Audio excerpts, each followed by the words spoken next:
Sosok ini bongkar ketakutan PDIP yang hingga kini belum menggulirkan hak angket. PDIP terlihat bimbang menggunakan hak angket dalam mengungkap kasus kecurangan pemilu 2024 karena khawatir kasus Harun Masiku dibongkar Joko Widodo. Demikian diungkapkan pengamat politik Muslim Arbi. Menurut Muslim, jika kasus Harun Masiku dibongkar, PDIP bisa didiskualifikasi karena diduga melakukan kecurangan di pemilu 2019.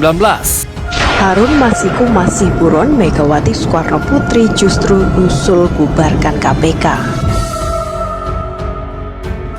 Pernyataan Ketua Umum PDIP Megawati Soekarno Putri terkait usulannya untuk membubarkan Komisi Pemberantasan Korupsi alias KPK tengah menjadi sorotan. Ya, peneliti Indonesia Corruption Watch atau ICW Kurnia Ramdhani menilai jika usulan yang disampaikan oleh Megawati ini tidak efektif demi menghilangkan kasus korupsi di tanah air. ICW justru mendorong Megawati ini untuk mendesak KPK agar segera menangkap Harun Masiku, sebab hingga saat ini keberadaan kader PDIP itu masih misterius dan jadi buronan KPK. Makin santuy aja ya Harun Masiku, apalagi sudah bertahun-tahun pula.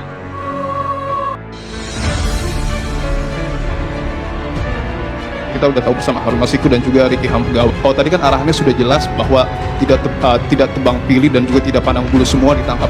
Bapak melihat celahnya di mana? Karena yang nama pertama yang saya sebut kurang lebih sudah 3 tahun jadi buron dan sampai dan saat ini belum ditangkap. Terima kasih. Ya, itu sangat teknis.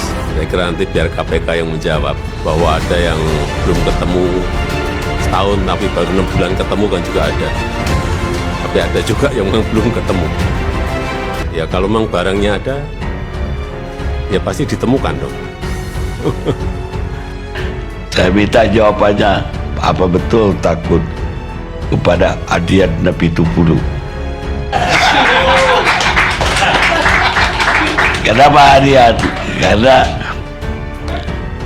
kubu 01 menunggu inisiatif itu dimulai oleh 03. Tapi 03 tidak kunjung mendaftarkan hak angket itu ke DPR, sehingga apa yang terjadi di kubu 03? Apa ia takut atau malah ternyata tidak dicurangin? Bisa juga. Ya, kalau dibilang takut apanya Bang?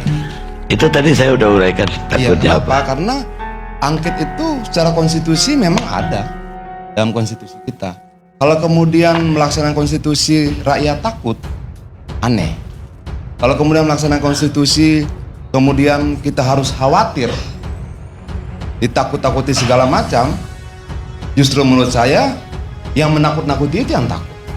Bukan, yang ditakutkan itu kata mereka ya. Baru Ganjar bilang bahwa mau angket, distrum KPK. Ya, gimana ya? Kalau di PDI Perjuangan sampai pada komunikasi kami terakhir, kita tidak pernah mengatakan menolak hak angket. Dan kemarin sudah dibuat macam naskah akademisnya. Kita mau legitimasi hak angket ini kuat, sekuat-kuatnya secara intelektual, secara konstitusional, dukungan publik dan sebagainya, sehingga dia tidak menjadi langkah yang setengah hati. Tapi kalau dibilang kita takut, Pemirsa, Sekjen PDI Perjuangan Hasto Kristianto optimis akan keberlanjutan hak angket. Pasalnya perjuangan hak angket akan terus dilakukan melalui tim khusus yang telah dibentuk oleh kubu pemenangan pasangan Capres-Cawapres nomor urut 3 Ganjar Mahfud. Hasto juga menyoroti berbagai dugaan kejahatan kecurangan pemilu 2024 secara terstruktur, sistematis, dan masif yang dilakukan berbagai pihak untuk memenangkan Capres-Cawapres tertentu. Baginya ini menjadi bukti nyata yang akan dikelola oleh tim khusus untuk menggulirkan hak angket ke DPR nanti. Sebelumnya, partai politik yang tergabung dalam koalisi perubahan sepakat mendukung PDIP untuk menggulirkan hak angket guna mengusut berbagai kecurangan dalam Pilpres 2024. Penggunaan aspek strategi hukum, strategi politik, termasuk masukan dari para pakar telematika, ini tentu saja nantinya akan menjadi masukan yang sangat penting di dalam pengambilan keputusan dari yang akan diusulkan direkomendasikan oleh tim khusus yang telah dibentuk oleh para ketua umum partai politik bersama dengan pasangan calon. Dan dilakukan berbagai komunikasi, misalnya salah satu leading sektor untuk tim khusus itu adalah tim hukum. Bapak Todung Mulya Lubis sudah melakukan pertemuan-pertemuan terkait dengan pengungkapan fakta-fakta dugaan kecurangan pemilu dari Angket meredup, MK meleduk. Mbak Lulu, setelah Anda bersuara paling keras nih tanggal 5 Maret lalu di sidang paripurna pertama setelah pemilu ya. Apalagi update dari angket, kok kesannya malah meredup? Benar nggak kata Mas Hasto tadi, banyak sekali ganjalan-ganjalan untuk bisa menggulirkan hak angket? Ya, kalau Mas Hasto boleh ditanyakan ke Mas Hasto ya. Tetapi kalau dari posisi saya, justru kita mendapatkan dukungan tanda tangan lebih banyak dari sejak 3 hari yang lalu. Misalnya dari semalam aja itu anggota misalnya secara voluntary dia bilang aku mau signing dok, misalnya kayak gitu. Gimana, yaudah temuin saya, karena itu kan harus secara otentik. Sudah sign ya? Iya. Orang per orang beberapa. Jadi yang lewat saya sudah 10 orang.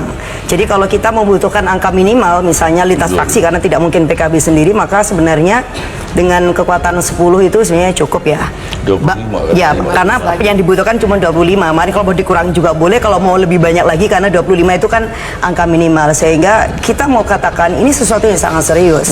Saya bilang tadi bahwa kepercayaan kepada DPR itu di titik yang rendah sebenarnya. Ini adalah momen untuk mengembalikan itu. Kecuali kemudian ada langkah-langkah yang ekstra parlementer, dan itu sebenarnya kita tidak harapkan, karena kita nggak mau mundur demokrasi kita. Kita menjadi bagian kok yang ikut melahirkan demokrasi kita hari ini, dan saya kira itu yang kemudian menjadi tanggung jawab kita untuk memulihkan akal sehat. Jadi di momen-momen terakhir di periode 2019-2024 memulihkan akal sehat. Iya, memulihkan akal sehat, karena memang akal sehat. Tapi kalau gentong babi itu, pork barrel, itu kan sebetulnya DPR terlibat loh. Artinya dia harus mengangket dirinya sendiri juga, sehingga kenapa sistem pemilu seperti ini, sirekapnya seperti itu, dan kenapa misalnya gelontoran bansos itu seperti itu. Nah, justru karena DPR itu gitu terlibat di dalam persetujuan di awal, maka DPR punya hak untuk ngawasin. Itu benar nggak jalannya, itu sesuai nggak dengan kesepakatan, ini ada nggak yang dilanggar dari sisi aturan, undang-undang dan sebagainya. Nah, itu yang kemudian kita mau sampaikan ke publik. Kita itu kalau ngajuin hak angket ini kan nggak mengada-ngada. Ini juga bukan kegenitan, ini juga bukan suara orang yang putus asa. No, kita semua suara punya. Orang yang kalah nggak terima katanya gitu, Mbak Lulu. Saya kira begini, kalau kita tanyakan kepada Mbak Bibip, apakah beliau sedang mengalami kekalahan? Kan tidak, karena dia bukan bagian dari yang sedang berkontestasi. Tapi kenapa kemudian para profesor, para budayawan, bahkan agamawan seperti Romo Manis justru yang kemudian teriak dengan perih? Nah, ini yang menurut saya harus kita respon dengan tulus ya, bahwa ayo kita selamatkanlah demokrasi kita, karena kita nggak ingin berada di titik minus. Kalau kemarin saya udah bilang kita udah minus demokrasi sebenarnya kalau tidak di titik nol, jadi lebih mundur lagi dari sekedar nol, karena nol itu udah angka. Lobby-lobby untuk menggembosi, untuk menggagalkan hak angket, benar tidak adanya? I don't know kalau soal itu, tapi yang lobby saya nggak ada. Nggak berani kali ya?